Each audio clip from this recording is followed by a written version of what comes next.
Dar es Salaam kiongozwa na mwenyeji wetu mbunge wa Kigamboni, waheshimiwa wakuu wa wilaya mliopo mkiongozwa na mwenyeji wetu Mheshimiwa Dalmia Mikaya, mkuu wa wilaya ya Kigamboni,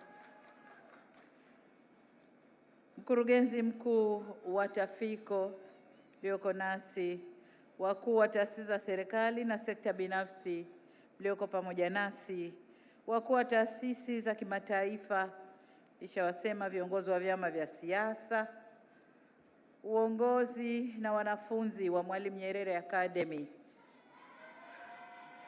Tunafurahi uwepo wenu, asanteni sana. Waheshimiwa viongozi wetu wa dini, wageni wote waalikwa, ndugu wanahabari, mabibi na mabwana, Jamhuri ya Muungano wa Tanzania. Nimesoma salamu mpya kwa Balozi Dr. Bashiru. Kazi na tabasamu la utu. Nashukuru sana. Ndugu zangu, nami niongeze sauti yangu kumshukuru Mwenyezi Mungu mwingi wa rehema kwa kuturuzuku uhai na afya njema na kutukutanisha hapa leo katika tukio hili la uzinduzi wa meli ya serikali ya uvuvi wa Bahari Kuu. Nitumie nafasi hii kukushukuru sana Waziri wa Mifugo na Uvuvi, Balozi Dr. Bashiru, kwa kunipa heshima hii ya kuwa nanyi leo katika uzinduzi wa meli hii. Nataka nikiri, popata mwaliko na nikawaambia watu wangu, hebu kaiangalieni meli.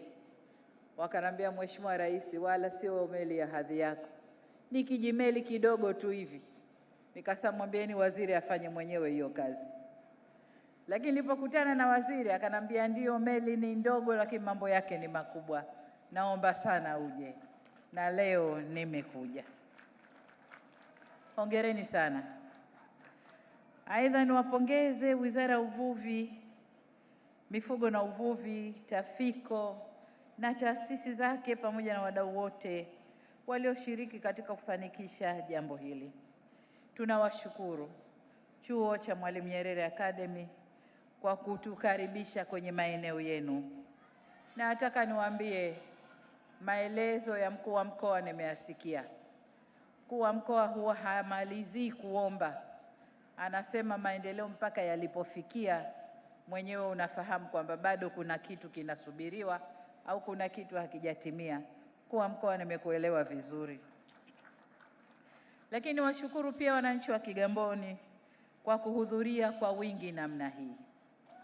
Na huu ndio Utanzania, na hii ndio kujivunia cha kwetu na kupokea cha kwetu, na washukuru sana. Lakini vile vile nishukuru vikundi vyote vya burudani vilivyo katika shughuli hii. Ndugu viongozi na Watanzania wenzangu, uzinduzi wa meli hii ni hatua muhimu inayoweka msingi wa utekelezaji wa sera na mikakati yetu katika kukuza mchango na tija ya sekta ya uvuvi na uchumi wa buluu kwa ujumla katika uchumi wa taifa letu. Hatua hii inaakisi maono na mabadiliko ya kimkakati katika udhibiti na usimamizi wa rasilimali za Bahari Kuu. Kwa dhati kabisa, tumedhamiria kulifufua na kuliimarisha shirika letu la uvuvi Tafiko ili liweze kushiriki ipasavyo katika kusimamia rasilimali za Bahari Kuu. Kwa muda mrefu, uvunaji wa rasilimali za Bahari Kuu umekuwa unafanywa na meli na makampuni kutoka nje ya nchi yetu. Hali hii imezorotesha uwezo wa nchi kunufaika na rasilimali hizo kimapato na kwa ustawi wa wananchi kwa ujumla. Kwa msingi huo, kuliwezesha shirika letu la uvuvi kwa vifaa na teknolojia za kisasa ni muhimu na ni jambo la lazima. Tunaendelea kufanya hivyo kwa lengo la kuiwezesha nchi na wananchi kwa ujumla kunufaika na fursa zitokanazo na rasilimali za uvuvi wa Bahari Kuu, ambazo ni pamoja na kukuza fursa za ajira kwa vijana wetu, kuongeza mapato ya serikali, kuboresha lishe na afya za watu wetu, na kuimarisha mnyororo wa thamani na ugavi katika sekta nyingine za kiuchumi. Pamoja na jitihada za kuimarisha shirika letu la uvuvi, tutaendelea kuzimarisha mamlaka nyingine za serikali ili ziweze kudhibiti na kusimamia rasilimali zetu, ikiwemo kutokomeza uvuvi haramu usiozingatia sheria, unaoharibu mazingira na uhai wa viumbe maji. Ndugu zangu, sambamba na jitihada hizi tunazozielekeza kwenye uvuvi wa Bahari Kuu, serikali imefanya jitihada kubwa za kuboresha mazingira ya kufanya shughuli za uvuvi katika maziwa kwa kuwezesha upatikanaji wa mitaji, utaalamu na vifaa, ikiwemo boti za uvuvi na mbinu za ufugaji au ufugaji samaki kwa njia ya vizimba. Na njia hii leo, wakati napokea maelezo kuhusu meli hii na mpango mzima wa uvuvi, nimeambiwa uvuvi wa vizimba utakwenda baharini pia, na nataka wataalamu mlisimamie hili ili ukanda wetu wa pwani na wenyewe wafaidike na miradi hii. Ndugu zangu, yote hayo yanayofanyika si jitihada zetu peke yetu, bali kuna wadau ambao tunashirikiana nao, na hapa nitumie nafasi hii adhimu kumshukuru sana balozi wa Japani na nchi ya Japani na serikali ya Japani kwa kushirikiana nasi katika kutengeneza meli hii ambayo tumeizindua leo. Lakini kupitia wao kwa kushirikiana na UNDP tutapata tena doti 2 za kisasa za kasi za doria, na boti hizi zitatusaidia sasa kufuatilia meli zilizoko kwenye maji makubwa zinazoiba rasilimali zetu. Tunawashukuru sana serikali ya Japani na UNDP. Katika hatua nyingine, tunashukuru sana Benki ya Dunia kwa kutupatia fedha za kujenga masoko ya kuuzia samaki katika ukanda wa pwani na kanda ya Ziwa. Tunawashukuru sana. Tutaendelea kuongea na wenzetu au mashirika mengine duniani ili watupatie teknolojia za kisasa, mbinu na utaalamu ili kufanikisha azma yetu ya kuwa na uvuvi wenye tija na manufaa makubwa. Ndugu viongozi na Watanzania wenzangu, uamuzi huu wa kuimarisha mikakati ya uvuvi wa Bahari Kuu unaendana na mwelekeo wetu wa taifa tuliojiwekea katika kutekeleza malengo ya Dira ya Taifa ya Maendeleo ya miaka 25 hadi mwaka 2050 na ilani ya Chama cha Mapinduzi ya uchaguzi mkuu wa mwaka 2025. Katika miaka 25 ijayo, ni matumaini na matarajio yetu kwa Tanzania yenye uchumi imara, kuwa na Tanzania yenye uchumi imara unaozalisha, wenye kuongeza thamani na shindani. Katika kutekeleza malengo hayo, tutaendelea kuimarisha mnyororo wa thamani wa mazao ya uvuvi ili kuongeza mapato ya nchi na kukuza fursa za ajira kwa wananchi, hususan vijana wetu. Tulichokizindua leo si chombo cha kuvulia samaki pekee, bali ni mpango mzima na mfumo unaounganisha uvuvi, uzalishaji viwandani pamoja na masoko. Ndicho tulichokizindua leo, na naomba safari hiyo ianze kwa kasi sana, Mheshimiwa Waziri na wote mlioko wizarani. Safari hiyo tuende nayo kwa kasi sana. Ni muhimu pia kutambua kuwa mafanikio ya sekta ya uvuvi hayategemei uwepo wa meli hii pekee. Serikali inaendelea kuwekeza katika sekta ya uvuvi kupitia ujenzi wa bandari za uvuvi kule Kilwa ambao umeshafika asilimia kama 90 lakini vile vile Bagamoyo. Tuna nia hiyo, tunakwenda kujenga bandari nyingine ya uvuvi kule Bagamoyo, na si bandari peke yake, pamoja na eneo huru la sekta ya uvuvi, pamoja na kuimarisha viwanda vya kuchakata mazao ya uvuvi.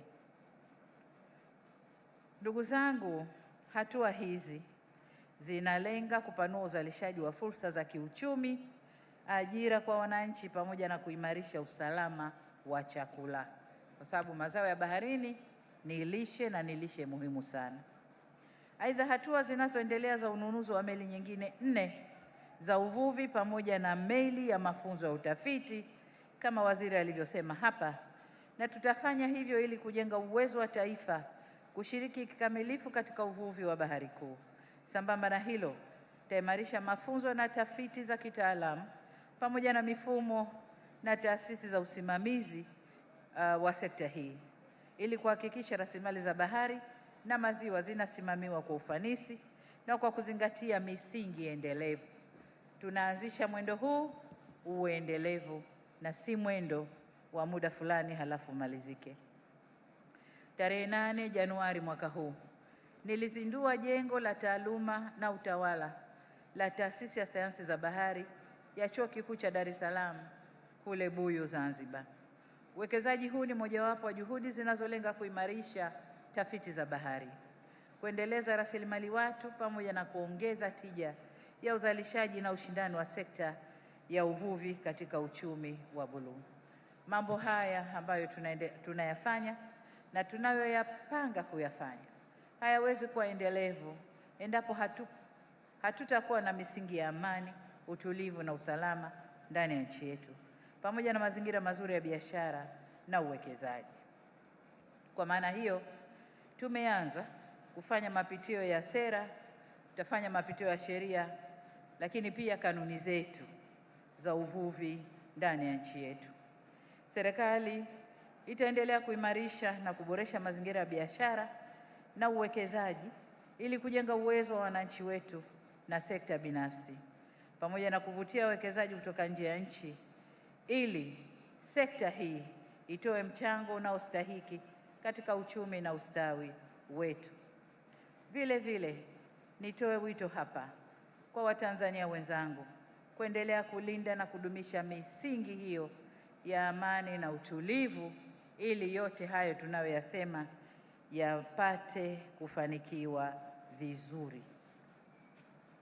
Ndugu zangu, kabla sijahitimisha hotuba yangu, naomba sasa nijielekeze katika kutoa maelekezo kwa wizara. Kama nilivyosema awali, safari tuliyoianzisha si ya mchezo. Tunadhamiria na tunakusudia. Hivyo basi, wote tukae mguu sawa ndani ya wizara na wale wote wanaofanya kazi na sekta hii, tukae mguu sawa kuendelea na safari hii vile tunavyotarajia. Lakini la pili ni matunzo ya vyombo tunavyovinunua. Meli hizi, meli zinazokuja nyingine 4, boti za doria na vyombo vyote tutakavyovinunua kukuza sekta hii, naomba vitunzwe na viendeshwe vyema kwa faida ya taifa letu.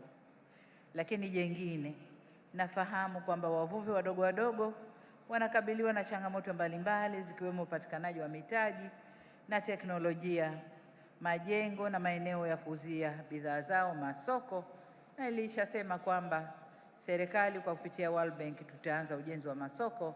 Jitihada hizo ziendelezwe. Lakini vile vile jitihada za mitaji kwa vijana wetu nazo tuzifanyie kazi. Jambo jingine ambalo nataka kuiagiza wizara ni utoaji wa elimu ya ujasiriamali na utunzaji wa fedha ili fedha wanazozipata wavuvi wetu ziwanufaishe katika kuendeleza thamani ya kazi yao na kuboresha maslahi yao. Pamoja na hayo, niwaagize kuimarisha mikakati ya kudhibiti uvuvi haramu ili kuwa na uvuvi endelevu wenye tija na manufaa ya kizazi cha sasa na kijacho, si kwa maguvu kwenda kukusanya manyavu, kuchoma na kufanyaje, lakini kisheria na taratibu zinazoruhusu hivyo. Agizo jingine kwa wizara, pamoja na kwa kushirikiana na Ofisi ya Rais Mipango na Uwekezaji na Wizara ya Viwanda na Biashara, endelee kuimarisha ushiriki wa sekta binafsi na kuvutia uwekezaji zaidi katika sekta ya uvuvi. Ndugu zangu, baada ya maagizo hayo, sasa ninayo heshima kutamka rasmi kuwa meli ya uvuvi wa Bahari Kuu pamoja na mpango mzima wa uvuvi ndani ya nchi yetu, mfumo mzima wa uvuvi ndani ya nchi yetu leo vimezinduliwa rasmi. Makofi mengi na vigelegele.